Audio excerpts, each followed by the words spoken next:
yeah, the point I was going to make about transgender and Russell Brand, I mean, maybe he does talk about transgender, but I don't think he does,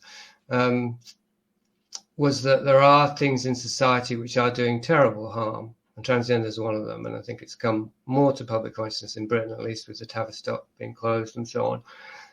Terrible harm, I mean, to children. It is child abuse. That the ideology of transgender has facilitated all kinds of child abuse, medical child abuse mainly, but other kinds as well. And so if you're somebody who has a platform of that kind, of millions of viewers, to me, the opportunity there is to really talk about the things that are dangerous to talk about. You could say, well, strategically, you have to maintain your platform, but I don't go for that. I don't trust that really. I mean, there's a certain amount of strategic sense to it. So it's just, I know that you do with your YouTube about not mentioning certain words, okay, for the algorithms. But anyway, you've also just shared your strategy there, which is you have another platform where you can talk about everything. So that's one of my hard and fast standards, really, with mainstream public figures. You know, how much are they really taking a risk with their own career to talk about things that matter? When you say, when you're talking about transgender causing harm, are you talking about extremist elements? You're not talking about all transgender people, but extremist elements in the movement. Well, certainly the activists, but I didn't mean that. I mean, obviously, the activists are notoriously violent. No, I meant in terms of the ideology and the policies, in terms of not just children, but it's worse with children, but adults also, who are having body dysphoria, or so-called gender dysphoria, but I try not to use the word gender, biological sex dysphoria, a feeling of not being comfortable being in their bodies and being a certain sex, that the way that they're being handled and the way that the laws are making it obligatory to handle them is harmful. Like they're never talked to in a open psychological context of let's explore this, what might be behind it. It goes straight to, oh, you must be a boy in a woman's body, or a girl in a boy's body. Here are the drugs. Here's the protocol for the surgery if you choose to take it, etc., etc. And it's corporate driven. I mean, there's something behind the corporations, and there's something behind the corporations, which is what Big Mother gets into. I'd say it's the face of real evil, that. But obviously, transgender also includes individuals who are suffering. So one has to separate out the different layers of this problem. So are they clients for life for Big Pharma, and extremely lucrative clients at that, because of the amount of medical attention and pharmaceuticals that they need? Yeah, well, that's right. And to me, it's a microcosm, if that's the word, or just a very hot button example of, again, what Big Mother is about, the nanny state, Brave New World that Huxley predictively programmed into us all, that whereby an ideology is fabricated and propagated in terms of personal liberation and personal choices and values that you are encouraged to pursue for your happiness. Basically, it's all about self-invention and living without consequences. But in order to ascribe to those values and try and live those values and try and achieve those goals, such as this extreme example of trying to change your sex, which is impossible, hence they introduced the word gender to biology or to sexuality, you can only do it with the support of the state, right? You can't, like David Bowie in the 70s, he'd have been told he was a girl now and operated on, but what have you. But point I'm making is that somebody like that, and he's a celebrity, but the equivalent of people who aren't celebrities, they can just play around. They can reinvent just with their outfits and so on and so forth. And it's a phase they go through. It's not lightly, unless they're Quentin Crisp or they become a professional drag artist, or Frankenfurter in the Rocky Horror Show. In most cases, they won't try and continue it too far into adulthood, but they can if they want to. but if you turn to the state and to big pharma and surgery and so on for these things, you're, as you say, you're totally dependent on those institutions, and B, you can't really back out. Well, there are detransitioners now, many, but they're silenced. But and it's horrific. I mean, it's horrific if it's successful, the operations and so on, how it's done. But then it's doubly horrific if it's reversed. But anyway, I mean, I say transgender. I only talk about it really as an example of something, because I don't have direct experience of it, not really. But in Big Mother, the middle section of Big Mother is about transgender and the politics of it, as an example of this larger thing, as they say, which is the nanny state, which is trying to re-engineer us to volunteer for the re-engineering of the machinery of the state. So what is womb envy? I don't know if I coined that phrase, but obviously Freud coined the penis envy, and it seems a bit ironic to me, because I don't think that penis envy, I don't think it really has much credibility today, actually. I mean, Freud doesn't generally, because right, psychology has been devalued, but a lot of what Freud explored was meaningful, is still today. But penis envy doesn't seem to be one that's really maintained its usefulness. But womb envy, which hasn't been coined really, I think there's a very strong case to be made for womb envy, which embraces all kinds of perspectives or interpretations, including ones that are relatively mainstream, such as, is there a widespread hatred and fear of women among men? Because I actually don't argue against that. I think that is part of the problem. It's just that nobody asks why there is, why men are afraid of women and why they can be hostile towards women. Anyway, so womb envy connects to that, because it seems to me that part of the reason that many powerful men throughout history, I'm thinking of people like Descartes or Francis Bacon, they're coming to mind, but we could think of Mark Zuckerberg today with his metaverse, which failed, I know, but I'm sure he'll try again, or Elon Musk, or kind of mainstream major scientific social engineer types, let's say. And Baron Frankenstein is the fictional equivalent of this example, that they seem to have womb envy. They seem to be, at some level, they want to become gods. I mean, that's a cliche, and transhumanism is all about men wanting to become gods, and scientism in general.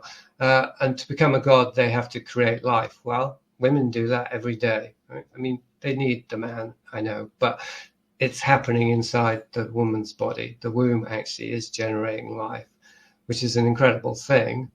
And it's something men can't do, including transgender men, right, who want to say they can, but they can't.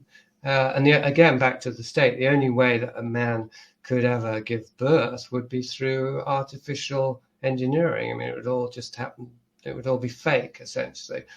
Not fake as in the sense of a hoax, but it would all be artificially generated. You might get a flesh and blood creature at the end of it, but God knows what kind of creature, because of the process that's involved. And why is it important for a man to have a womb so he can have a baby? I mean, because I want to try and finish that sentence, because I'm saying it's because of womb envy, which is this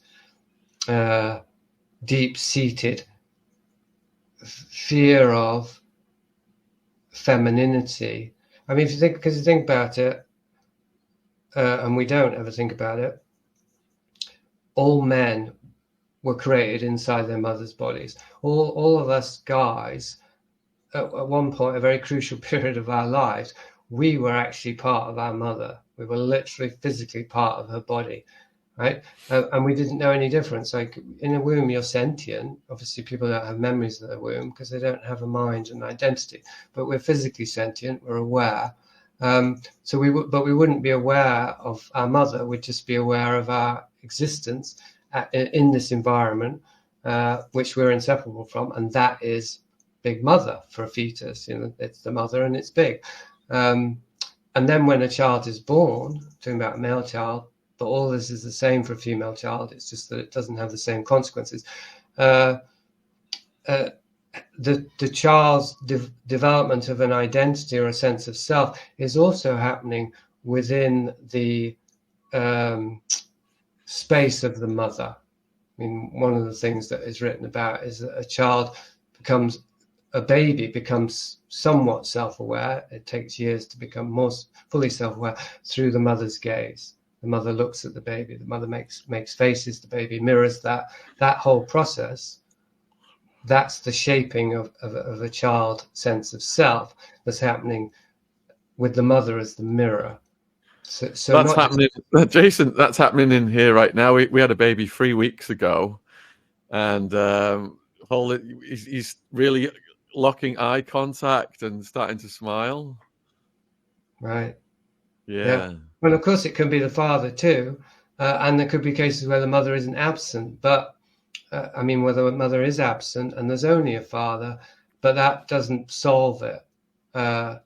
Because this is not just, I mean, I'm using that as an example of something, of a process that is also happening at these much subtler energetic levels. So even, I mean, certainly the more present the father is, the better for a male child particularly, but for either sex. But even, I mean, I don't think anyone who's been a father, and I haven't, but I've observed it, won't be able to testify to the fact that the mother is the primary object of interest for a baby. She's got the milk. It's the milk, but it's the whole package. Yeah, and not definitely. just the physical, but the psyche as well. The mother is open to the child psychically. Yes. Yeah, definitely. And they're very protective because Jen, my partner, is having all kinds of thoughts about things that could possibly happen that must be prevented from, threats to the baby. The hypervigilance, I would call it, but I guess that's part of a mother's instinct. Well, it brings us to Big Mother, because hypervigilance is what we're living in, a world now of hypervigilance. And it's not just the technocratic superstate, the panopticon, the surveillance state. It's everyone now, as we've talked about, with the weaponized social media. Everybody's watching everybody else and policing everybody else. But there's a correlation between that, I would say, and it's punitive as well, like we've seen with wokeism. There's a punitive element central to it. You said it's weaponized. It wants to punish people for doing and saying the wrong things. But one could see that underneath that, or as a kind of rationale for it, is this overprotective, motherly kind of urge. They call it the nanny state. And I was talking about the Fabian Society. And one of the things the Fabian Society was instrumental in via the Labour Party, which it created, was a kind of soft socialism, whereby single mothers were supported, the dole, people didn't have to work, and so on. The nanny state, essentially stripping people of power and autonomy by giving them what they need to survive under the guise of kindly motherly care. But it doesn't work because you can't grow up. Right? A child who's always being protected by the mother won't grow up. Well, they'll grow up to be Norman Bates. And what does the nanny state evolve into? Female totalitarianism? Well, they're synonymous, really, as I've just outlined, that the nanny state is taking care of you, and people are aware of the nanny state in these different ways. And again, with the pandemic, COVID, and the mandates and all that, that was all under the guise of protection. We're trying to protect you. We're protecting you. You need to cooperate, and you need to be responsible to protect others and stuff. So that's the nanny state. But you can see it was also a totalitarian state. The thin end of a totalitarian wedge. So that's where you get this phrase, female totalitarianism, which I looked it up online, and I could only find a couple of videos with Jordan Peterson, one of which I posted. So he has talked about female totalitarianism, but it hasn't been picked up as an idea, which is interesting because obviously Jordan Peterson gets everywhere. And it's an interesting paradox. Or it seems like a contradiction in terms, like what would female totalitarianism look like? Because people often will respond, and I have to deal with this with my presentation in London. I'm doing it with Nina Power as a woman, so it's good, so it'll be balanced out in that regard for anyone who's like, who is this guy to say this, that, and the other? The reaction often is, well, what do you mean men run the world? Still, which is highly questionable anyway, even just in terms of job positions and so on. But the point is about female totalitarianism. Well, one of them is that it doesn't look like male totalitarianism. That's the whole point in putting female in front of it. Like the way that the feminine implements tyranny looks very, very different. It doesn't look like tyranny, and to a certain extent, it doesn't necessarily use women. I mean, it does, but it could also use men, because there's this cliche: behind every great man is a great woman. There's also this cliche that a hand that rocks the cradle rules the world. And in both cases, we're talking about a hidden force.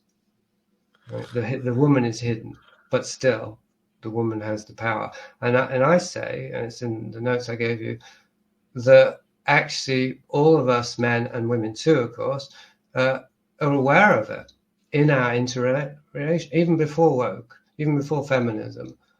There's a certain power that women have that men don't have, that men are very aware of, and they can get quite angry about it for reasons that we might go into that have to do with the mother. And women can abuse that power, right? I mean, we could go to a number of different places to try and give examples of that. But essentially what I'm talking about is that men have a very strong sex drive and it controls them, and women can be very irresponsible, or they can be consciously manipulative in triggering that sex drive and putting a man under their power. Most of the time it's unconscious. Women are not allowed to be conscious of it for a number of different reasons that you could blame men for. Like, it goes back and forth. But the main point is, at a purely physical level, there is an unrecognized power that women have over men. It's sort of recognized, but it's never put in the context of women having power. Social power. So what have you got to say about psychic ancestral possession?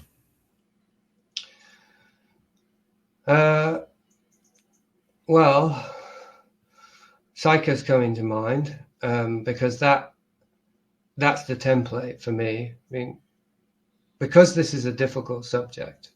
It's a difficult subject because I think it's new. I mean, correct me if I'm wrong, but I think it's something that you don't hear much about, and that people don't have a prior set of a prior understanding about.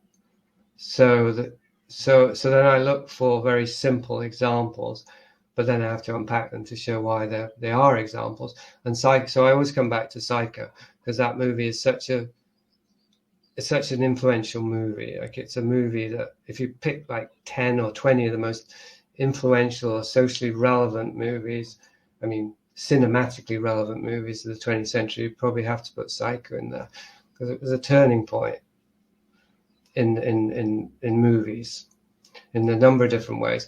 And the story is based on Ed Gein, who I hear that I've just found out there's a new documentary coming out. It might have just come out about Ed Gein. Apparently, the Ed Gein tapes.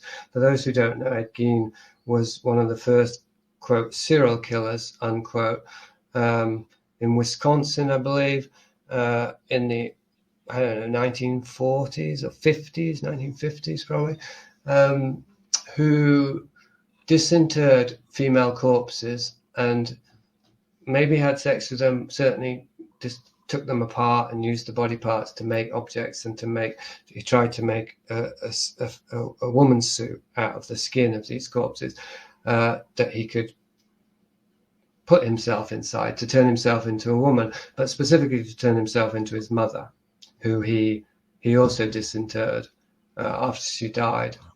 I'm actually a bit fuzzy on the facts, because he also murdered several women.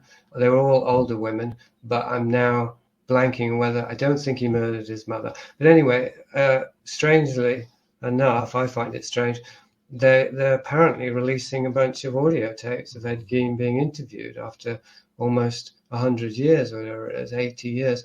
And there's a documentary series around those tapes. So that's good for me with my thesis. Good timing, I mean. So Norman Bates' Psycho was based on that, the novel by Robert Bloch. And of course, in the novel, as in the true story of Ed Gein, the psychopath is possessed by his mother's spirit, possessed by the memory of his mother, because of being possessed by her while she was alive.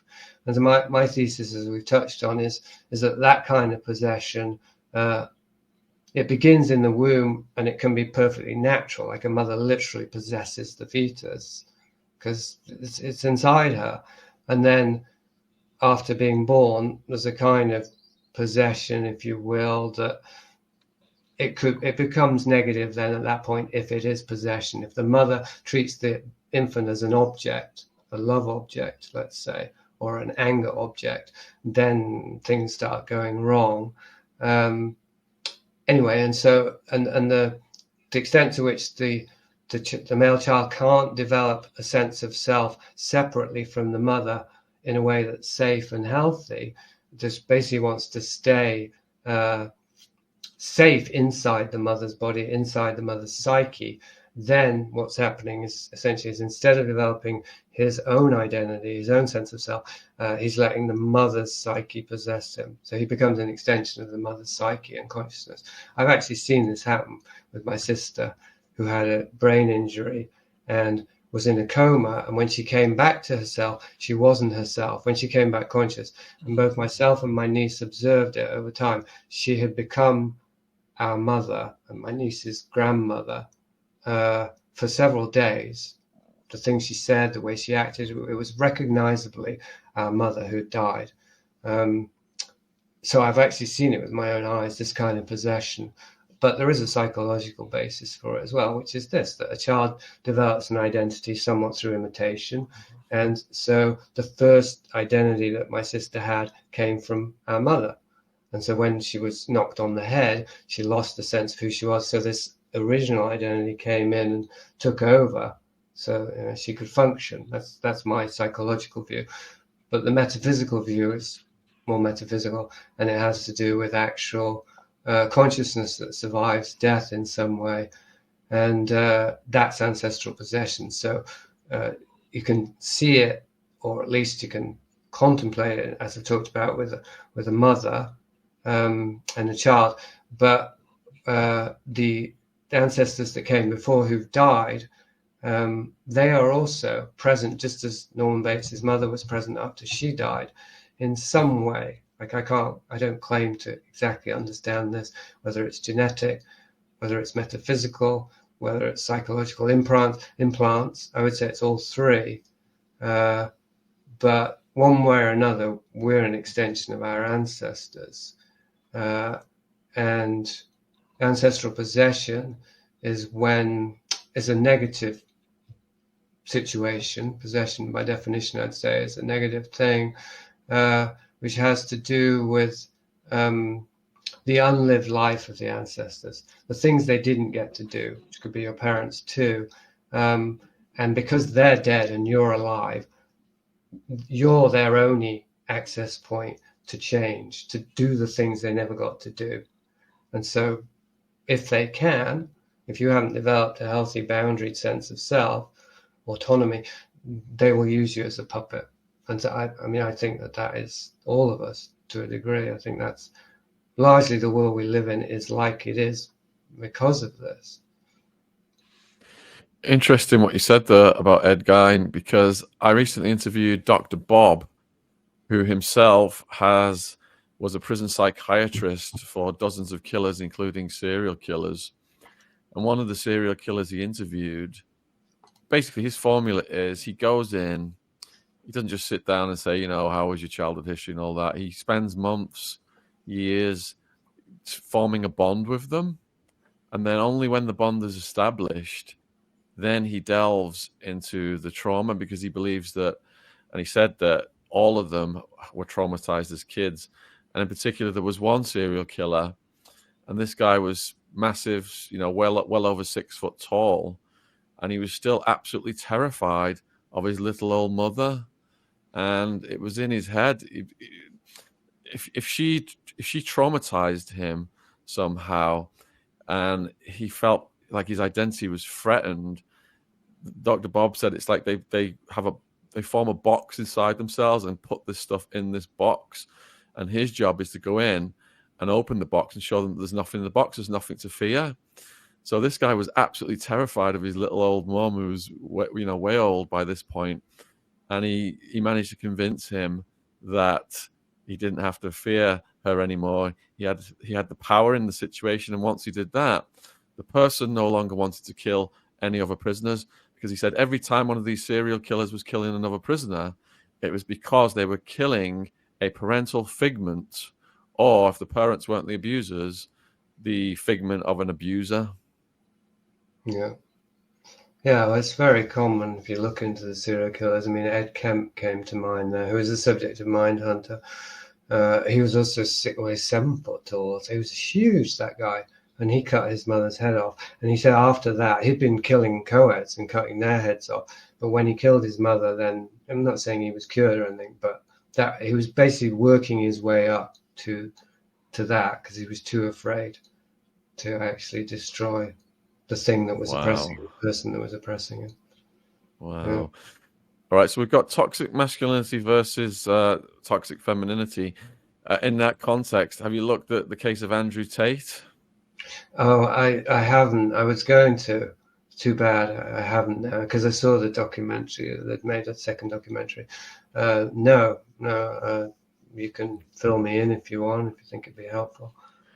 Well, he became extremely successful, like selling online courses and stuff. But the origin of his wealth come from a webcam business he established in Romania. So in some of his courses years ago, he said some extremely misogynistic things about getting women to fall in love with him so he could get them to get naked and get on these webcams and stuff like that. So as he's become more popular, he was the most Googled man on earth last year. He ended up getting charges of a sexual nature in Romania to do with webcam girls that had worked for him. He was in prison in Romania for a bit, and then he put him on house arrest. He's presently not allowed to leave Romania, and he's facing a possible trial. But they seized millions of pounds worth of his assets, his Bugattis and his watches and stuff like that. So there's probably a financial incentive to liquidate him as well. Right. So he's divisive. He's divisive. Many of the people who follow him love him. A lot of young men love him. He's been heralded by, I think, Jordan Peterson has backed him up. Michael Francis has backed him up.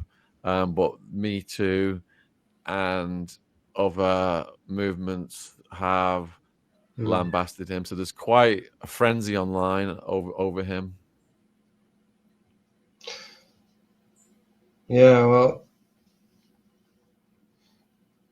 it tends to be the Achilles heel of men is their sex drive. And if there's pathology, if there's unresolved trauma, the place it's going to affect them and come out in negative ways, most powerfully is in our sex drive. So any man who is successful has to be scrutinized in this regard, I'm afraid. Not because of toxic masculinity, but because power corrupts. And power, they say, I have not had this experience, I can't testify to it, but they say that social power, social status boosts your libido, gives you more of a sex drive because it gives you more confidence, and it certainly makes you more attractive to women. Women are more available to you, that goes without saying. So the chances of that being abused are very high, I would say. But I suppose to bring it back to the initial opening thing, which was toxic femininity and toxic masculinity. I mean, I'm not sure if either term. And one of the problems here that I'm always aware of with talking about or holding women accountable or mothers accountable for the shape that masculinity is in, is that it can be you pass the buck back and forth, like who did it first? It was you, no, it was you. Well, however, it is fairly simple. Well, no, it isn't actually. I'll take that back. I'll say that it's very nuanced. It's very, because if a mother, like who has heard of Mr. Bates? Where was Norman Bates' dad while Mrs. Bates was traumatizing young Norman? How did that happen? It could only have happened because the father wasn't around, or I suppose he might have been worse than the mother. But usually, if you have a very dominant draconian mother, you've got a father without any cojones. Right? You've got an emasculated, mother-bonded man who's terrified also of his wife, and the child suffers for that. But still, that father is accountable to some degree. And I'd say, I mean, those are the two most obvious forms of dysfunctional masculinity. You have a diminished masculinity, which is a man who basically doesn't have much sex drive and just kind of avoids it. Maybe it's an incel, it's like this, perhaps. Or you have the very abusive masculine. But they both relate to the same thing, which is a traumatized sexuality. And I'd say that they're also complementary in a weird way, that if a man has trouble with his libido because of maternal trauma specifically, and it can be paternal, it's not either or, but we're talking about mothers today, then one way for him not to be entirely dysfunctional or impotent is to kind of turbocharge his sexuality, not necessarily with Viagra, you might do that, but with a kind of sexual practices which are, for example, violent or abusive, or he'll pick younger women who he can dominate, or he'll become a pedophile or a pederast. He'll pick very young girl, young pubescent girls, or he'll pick actual children if it goes, and which would have to do with when the trauma happened as well, because there's another thing going on, which is if a child is traumatized in their sexuality, then they can't really grow up sexually past that stage, which is, I'd say that's why pedophiles are attracted to children, because the part of their sexuality hasn't grown past the age of 4 or 5 or whatever it is, really. So anyway, there's a lot of different things in there, but toxic masculinity is not really a useful term. At least it was a weapon. I think it's certainly become a weapon, and it's become like, not that masculinity has been made toxic, because then you'd say, well, what made it toxic and what are the toxins? But the masculinity is toxic. That toxicity is a quality of masculinity. That's the way it's been framed today. That men are bad or wrong somehow, that masculinity is problematic, whereas femininity is good. But of course, that's nonsense.